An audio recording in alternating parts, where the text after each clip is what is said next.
Hello दोस्तों, मुझे उम्मीद है कि आप सभी अच्छे होंगे।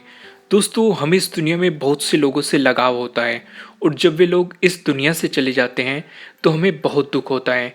पर इसका मतलब ये नहीं है कि हम दुखी रहे या फिर रोते रहे। एक बार सोच कर देखो, अगर वे लोग हमें स्वर्ग से देख रहे हो तो क्या वे लोग हमें ऐसा देखना चाहेंगे? इसी बात को अच्छे तरीके से समझाने के लिए मैं आपको एक कहानी सुनाता हूँ। एक पिता अपनी 4 वर्षीय बेटी मिनी से बहुत प्रेम करता था। ऑफिस से लौटते वक्त वह रोज उसके लिए तरह तरह के खिलौने और खाने पीने की चीजें लाता था। बेटी भी अपने पिता से बहुत लगाव करती थी और हमेशा अपनी तोतली आवाज में पापा पापा कहकर पुकारती थी। दिन अच्छे बीत रहे थे कि अचानक एक दिन मिनी को बहुत तेज बुखार हुआ। सभी घबरा गए। वे दौड़े भागे डॉक्टर के पास गए और वहां ले जाते जाते मिनी की मृत्यु हो गई। परिवार पे तो मानो पहाड़ ही टूट पड़ा और पिता की हालत तो मृत व्यक्ति के समान हो गई। मिनी के जाने के हफ्तों बाद भी वे न किसी से बोलते थे और ना ही बात करते थे, बस रोते ही रहते थे।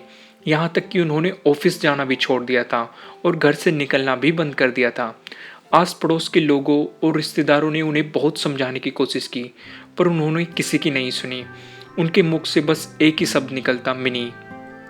एक दिन ऐसे ही मिनी के बारे में सोचते सोचते उनकी आंख लग गई और उन्हें एक सपना आया।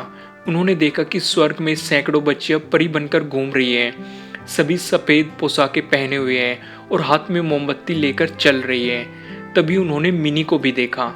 उसे देखते ही पिता बोले, मिनी मेरी प्यारी बच्ची, सभी परियों की मोमबत्ती जल रही है, पर तुम्हारी बुझी क्यों है? तुम इसे जला क्यों नहीं लेती? मिनी बोली, पापा मैं तो बार बार मोमबत्ती जलाती हूँ, पर आप इतना रोते हो कि आपके आंसुओं से मेरी मोमबत्ती बुझ जाती है। यह सुनते ही पिता की नींद टूट गई। उन्हें अपनी गलती का एहसास हो गया।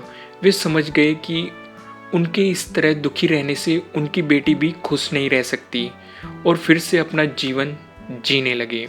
दोस्तों, इस कहानी से मैं आपको सिर्फ यही समझाना चाहता हूँ कि किसी करीबी के जाने का गम शब्दों से बयान नहीं किया जा सकता, पर कहीं न कहीं हमें अपने आप को मजबूत करना होता है और अपनी जिम्मेदारियों को निभाना होता है, और शायद ऐसा करना ही मरने वाले की आत्मा को शांति दे सकता है। इसमें कोई संदेह नहीं है कि जो हमसे प्रेम करते हैं वे हमें खुशी देखना चाहते हैं, आपके जाने के बाद भी। दोस्तों, मुझे उम्मीद है कि आपको ये वीडियो अच्छी लगी होगी, और अगर अच्छी लगी है तो इसे लाइक ज़रूर कीजिएगा, और अगर आप हमारे चैनल पर नए हैं तो सब्सक्राइब करना बिल्कुल मत भूलिएगा। और अगर आप चाहते हैं कि वीडियो किसी और के काम में आए तो आप इसे शेयर भी कर सकते हैं। आपको ये वीडियो कैसे लगी कमेंट के थ्रू मुझे बताना बिल्कुल मत भूलिएगा। Thank you.